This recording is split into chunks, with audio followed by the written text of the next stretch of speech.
Just as pollution was a side effect of the Industrial Revolution, so are the many security vulnerabilities that come with the increased internet connectivity. Cyber attacks are exploitations of those vulnerabilities. For the most part, individuals and businesses have found ways to counter cyber attacks using a variety of security measures and just good old common sense. Hi guys, my name is Arya, and today's session is all about cybersecurity threats. We are going to examine 8 of the most common cybersecurity threats that your business could face and the ways to avoid them. So before we actually jump into the session, let me give you how the session will actually work. We are going to discuss the most 8 common cyber threats. We're going to discuss in particular what they are, how the threat works, and how to protect yourself. Okay, so now let's jump in. Now, cyber attacks are taking place all the time. Even as we speak, the security of some organization, big or small, is being compromised.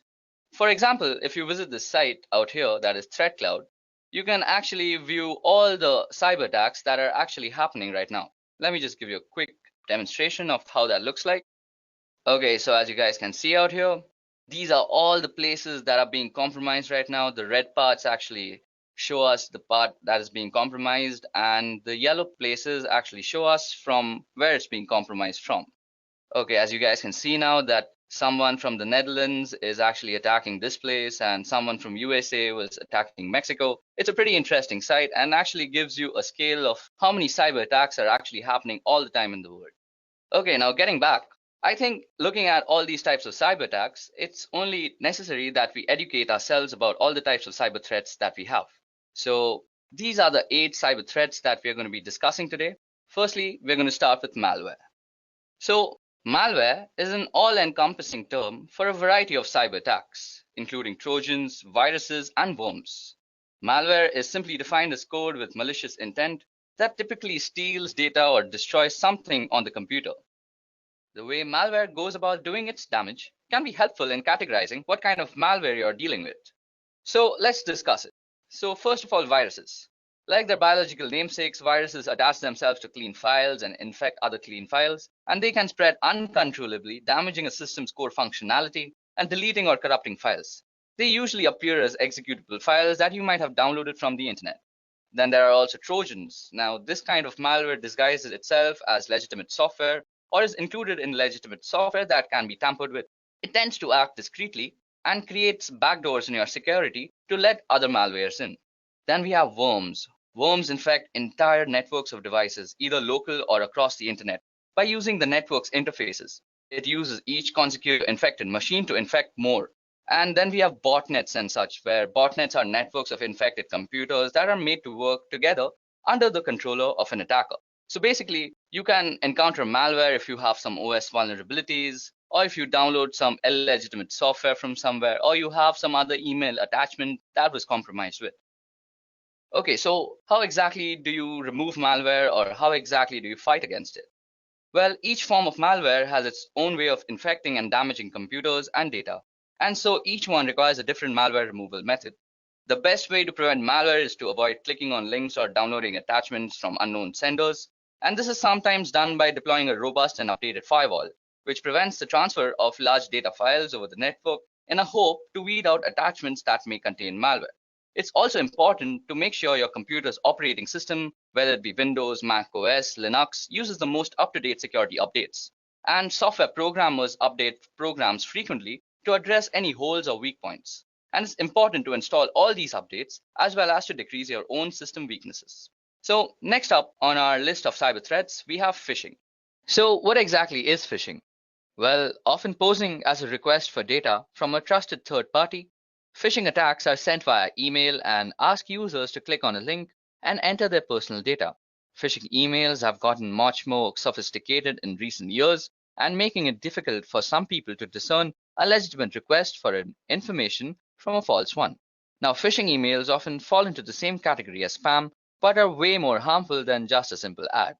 So, how exactly does phishing work? Well, most people associate phishing with email messages that spoof or mimic bank, credit card companies, or other businesses like Amazon, eBay, and Facebook. These messages look authentic and attempt to get victims to reveal their personal information. But email messages are only one small piece of a phishing scam. From beginning to end, the process involves 5 steps. The first step is planning.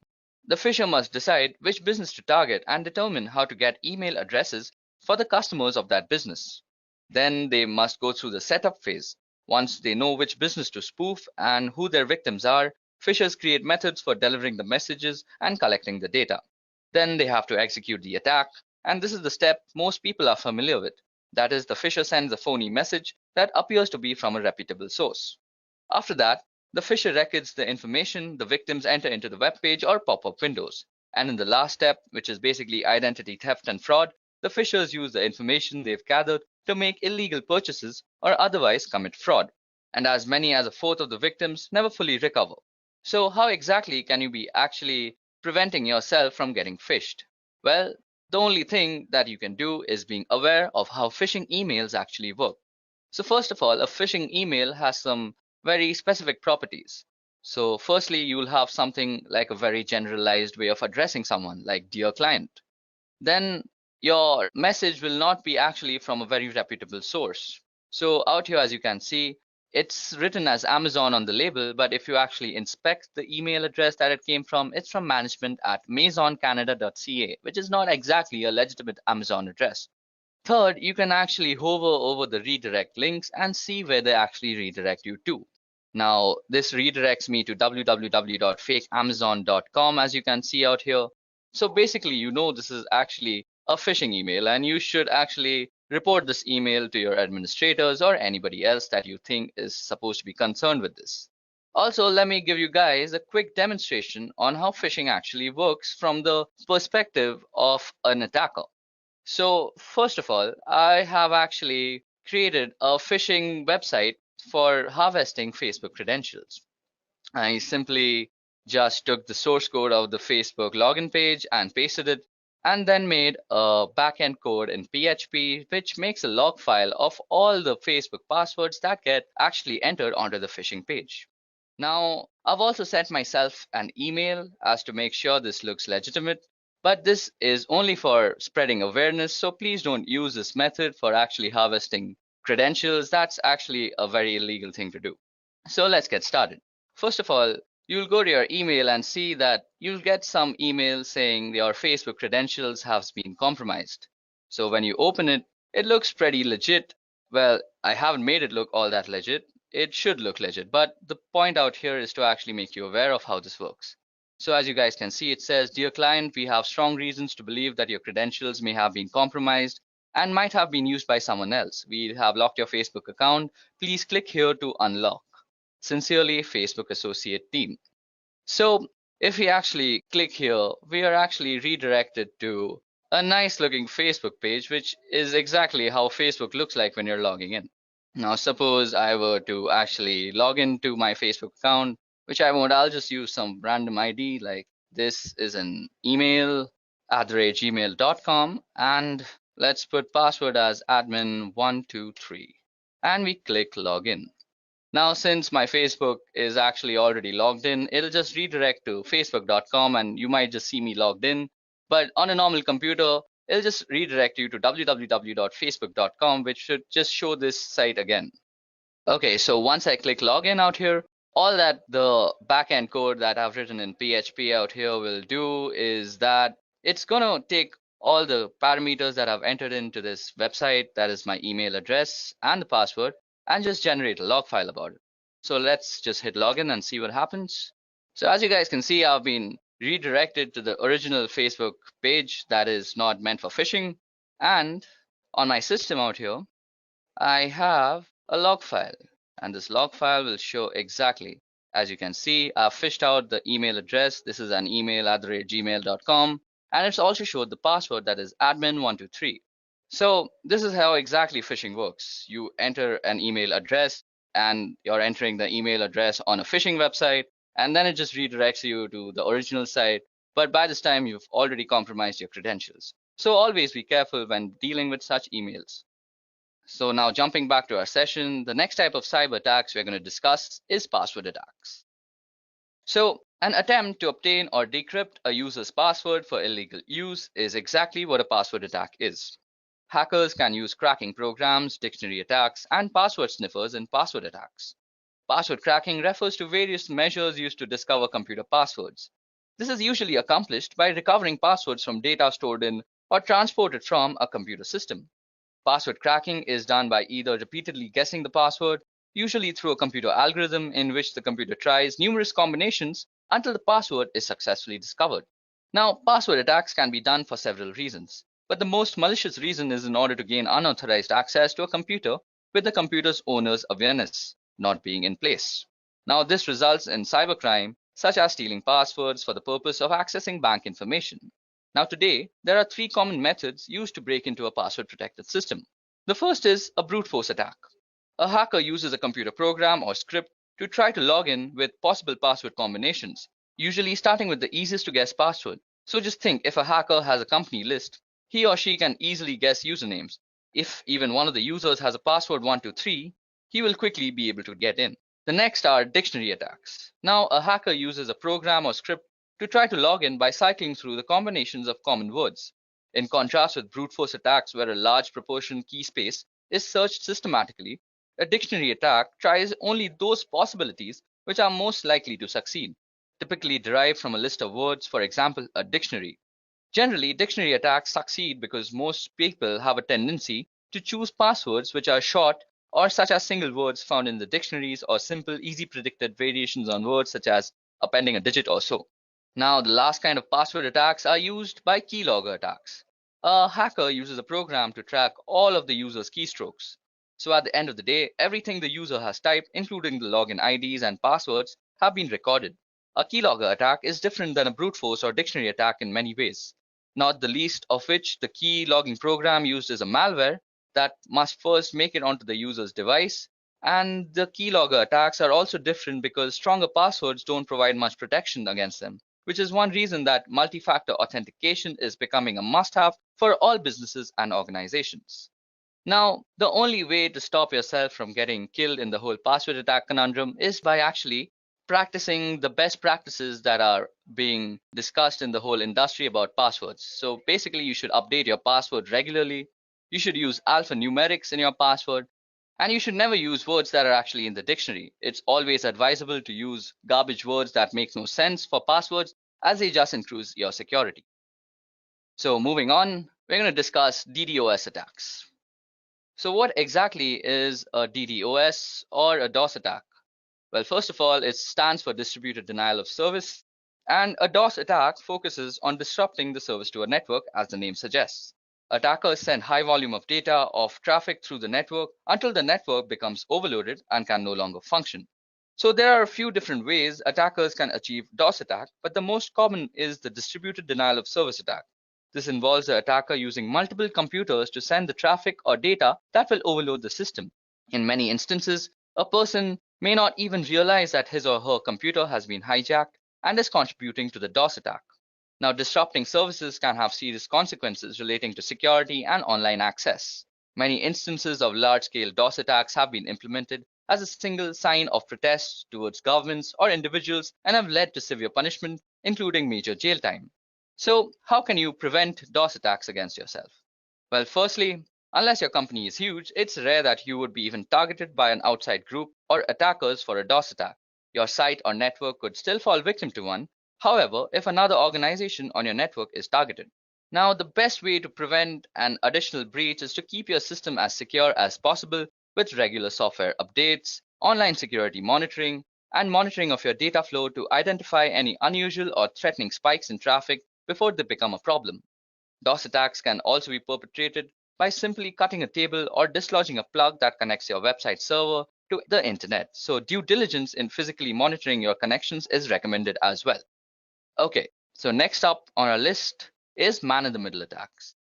So by impersonating the endpoints in an online information exchange, the man-in-the-middle attack can obtain information from the end user and the entity he or she is communicating with. For example, if you are banking online, the man in the middle would communicate with you by impersonating your bank and communicate with the bank by impersonating you.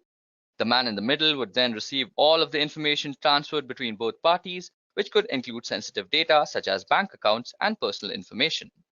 So how does it exactly work? Normally, an MITM gains access through a non-encrypted wireless access point. which is basically one that doesn't use WAP, WPA, or any of the other security measures.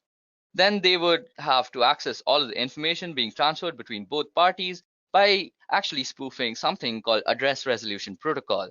That is the protocol that is used when you are actually connecting to your gateway from your computer. So how can you exactly prevent MITM attacks from happening against you? So firstly, you have to use an encrypted WAP, that is an encrypted wireless access point. Next, you should always check the security of your connection, because when somebody is actually trying to compromise your security, he will try to actually strip down the HTTPS or HSTS that is being injected in the website, which is basically the security protocols. So if something like this HTTPS is not appearing in your website, you're on an insecure website where your credentials or your information can be compromised. And the last and final measure that you can actually use is by investing in a virtual private network which spoofs your entire IP, and you can just browse the internet with perfect comfort. Next up on our list is drive-by downloads. So gone are the days where you had to click to accept a download or install a software update in order to become infected. Now just opening a compromised web page could allow dangerous code to install on your device. You just need to visit or drive by a web page without stopping, or to click accept any software, and the malicious code can download in the background to your device. A drive-by download refers to the unintentional download of a virus or malicious software onto your computer or mobile device. A drive-by download will usually take advantage or exploit a browser or app or operating system that is out of date and has security flaws. This initial code that is downloaded is often very small, and since its job is often simply to contact another computer where it can pull down the rest of the code onto your smartphone, tablet, or other computers.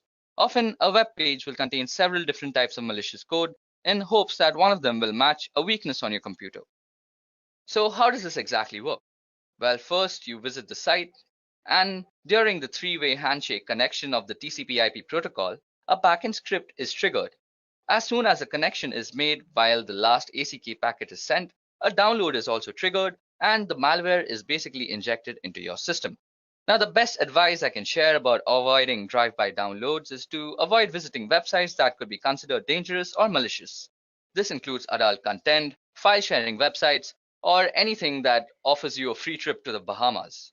Now, some other tips to stay protected include keep your internet browser and operating system up to date, use a safe search protocol that warns you when to navigate to a malicious site, and use comprehensive security software on all your devices like McAfee All Access and keeping it up to date. Okay, so that was it about drive-by downloads. Next up is maladvertising or malvertising. So malvertising is the name we in the security industry give to criminally controlled advertisements which intentionally infect people and businesses. These can be any ad on any site, often ones which you use as a part of your everyday internet usage, and it is a growing problem, as is evident by a recent US Senate report and the establishment of bodies like Trust in Ads. Now, whilst the technology being used in the background is very advanced, the way it presents to the person being infected is simple. To all intents and purposes, the advertisement looks the same as any other, but has been placed by a criminal. Like you can see the Mint ad out here, it's really out of place, so you could say it's been made by a criminal. Now, without your knowledge, a tiny piece of code hidden deep in the advertisement is making your computer go to the criminal servers. These then catalog details about your computer and its location before choosing which piece of malware to send you, and this doesn't need a new browser window and you won't know about it. So basically, you're redirected to some criminal server, the malware injection takes place, and voila, you're infected. It's a pretty dangerous thing to be in. So how exactly can you stop malvertising? Well, first of all, you need to use an ad blocker, which is a very must in this day and age. You can have ad blocker extensions installed on your browser, whether it be Chrome, Safari, or Mozilla. Also, regular software updates of your browser and other softwares that work peripheral to your browser always help. And next is some common sense. Any advertisement that is about a lottery that's offering you free money is probably going to scam you and inject a malware too. So never click on those ads. So the last kind of cyber attacks we are going to discover today and discuss about is rogue software. So rogue security software is a form of malicious software and internet fraud that misleads users into believing that there is a virus on their computer. and manipulates them into paying money for a fake malware removal tool. It is a form of scareware that manipulates users through fear and a form of ransomware. Rogue security software has been a serious security threat in desktop computing since 2008. So now, how does a rogue security software work?